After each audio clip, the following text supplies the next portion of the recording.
प्राचीन भारत और महान हिंदू सभ्यता का अध्ययन करने से कुछ गूढ़ विद्याओं का पता चलता है। आज के आधुनिक युग में विदेशियों ने इन्हें पुनर्जीवित किया और उसे अपनी समझ से नाम दिए, जैसे कि हिप्नोटिज्म, रेकी, टेलीपैथी इत्यादि। जबकि यह सारी विद्याएं प्राचीन भारत की हैं, जिन्हें हम लोगों ने अनदेखा कर दिया, और वहीं विदेशियों ने इनके ऊपर अध्ययन करके उसे एक साइंस के रूप में पेश किया। हमारे प्राचीन भारत में ऋषि मुनि इन विद्याओं को सिद्ध करके लोगों के कल्याण के लिए उपयोग करते थे। ऐसी ही एक विद्या का उल्लेख मिलता है जिसे कर्ण पिशाचिनी कहा जाता है। कर्ण पिशाचिनी क्या है, इस विद्या से क्या लाभ और क्या हानियां होती हैं, आइए जानते हैं इनके बारे में। कर्ण पिशाचिनी शापित देवी या देवता होते हैं। एक बार इन देवताओं को श्राप लग जाने के बाद यह दोबारा देवता नहीं बनते, यह कर्ण पिशाचिनी बन जाते हैं। कर्ण पिशाचिनी के नाम से एक साधना की जाती है। कर्ण पिशाचिनी एक स्त्री के रूप में यक्षिणी होती है। इस यक्षिणी को ही कर्ण पिशाचिनी के नाम से जाना जाता है। जिस प्रकार देवताओं को खुश करने के लिए मनुष्य भक्ति करते हैं, देवताओं का पूजा पाठ करते हैं, उसी प्रकार कर्ण पिशाचिनी को पाने के लिए कुछ लोग तांत्रिक क्रियाएं करते हैं और अघोरियों का सहारा लेते हैं। ऐसा माना जाता है कि जो व्यक्ति कर्ण पिशाचिनी शक्ति को प्राप्त कर लेता है, वह व्यक्ति सभी के भूतकाल, वर्तमान और भविष्य को जानने में सक्षम हो जाता है।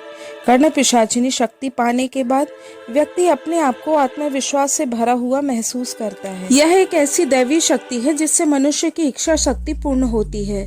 मनुष्य जो चाहे वह इच्छा पूर्ण कर सकता है, लेकिन ऐसी शक्ति को प्राप्त करना कोई आसान काम नहीं होता। यह शक्ति पाना बहुत ही कठिन कार्य होता है। कुछ तांत्रिकों का मानना है कि इस शक्ति को प्राप्त करने के लिए शमशान का सहारा लिया जाता है।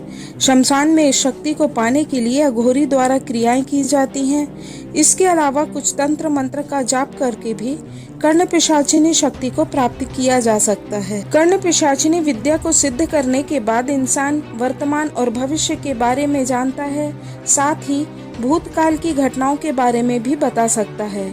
कर्ण पिशाचिनी विद्या को प्राप्त करने के बाद कोई भी व्यक्ति अपनी सभी प्रकार की इच्छाएं पूर्ण कर सकता है और साथ ही सामने वाले की इच्छाएं भी पूर्ण कर सकता है। कुछ भविष्यवक्ता इस सिद्धि को प्राप्त करके दूसरों का भूत और भविष्य बताते हैं। कर्ज से डूबे लोग अक्सर इनकी साधना करते हैं, क्योंकि ये साधक के कान में त्रिकाल की घटनाओं के बारे में जानकारी देती है। कर्ण पिशाचिनी साधना सिद्धि के बाद साधक को धन की कमी नहीं रहती, क्योंकि पिशाचिनी उसकी इस कमी को दूर करती है। लेकिन इस साधना की कीमत साधक की ऊर्जा होती है। साधक को अपनी बहुत ऊर्जा खर्च करनी होती है। कुछ तांत्रिक लोगों का मानना है कि कर्ण पिशाचिनी साधना के जरिए वे अपने आसपास की निगेटिव एनर्जी को कंट्रोल करते हैं। इससे उनके आसपास हमेशा पॉजिटिव एनर्जी बनी रहती है। कर्ण पिशाचिनी की साधना कुछ साधक घर पर रहकर भी करते हैं, लेकिन यहाँ भी उन्हें संपूर्ण जानकारी और बहुत हिम्मत की जरूरत होती है। साथ ही सारे नियमों का पालन करना भी आवश्यक होता है। जब साधक इस साधना को सिद्ध करने के लिए शमशान में जाता है तो कान में आवाजें सुनाई देती हैं, और यह आवाजें इतनी भयानक होती हैं कि साधक परेशान हो जाता है, पागलपन की हरकतें करने लगता है। उसे रातों में नींद नहीं आती, उसका चेहरा विकृत दिखाई देने लगता है और वह अजीब अजीब सी हरकतें करने लगता है, जैसे उसने कोई भूत प्रेत देख लिया हो। कर्ण पिशाचिनी का कोई रूप या आकार नहीं होता, ना ही उनका शरीर होता है। साधक अपने मन में जैसी कल्पना करते हैं, कर्ण पिशाचिनी उसी रूप में आ जाती हैं, और साथ ही वे बहुत ही सुंदर स्त्री या पुरुष का भी वेश धारण कर सकती हैं। कर्ण पिशाचिनी की साधना को हर किसी को नहीं करना चाहिए। थोड़ी सी गलती साधक को मौत के मुंह में भी धकेल सकती है। अगर इन्हें सिद्ध कर भी लिया जाए तो इनसे पीछा नहीं छुड़ाया जा सकता। फिर वे साधक के साथ जिंदगी भर रहती हैं। साधक की जिंदगी आम जिंदगी नहीं रह जाती। अपने काम के बदले कर्ण पिशाचिनी उसकी कीमत भी लेती है, और वो कीमत कुछ भी हो सकती है।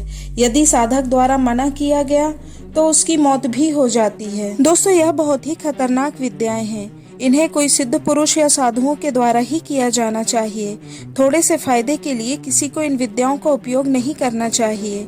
यदि लालच में आकर इन साधनाओं को करने की कोशिश भी की गई तो साधक की या तो मृत्यु हो जाती है या वो जिंदगी भर परेशान हो जाता है। यह जानकारी सिर्फ यह बताने के लिए है कि थोड़े से फायदे के लिए अपने अनमोल जीवन से खिलवाड़ नहीं करना चाहिए। दोस्तों, आशा है आपको वीडियो पसंद आई होगी।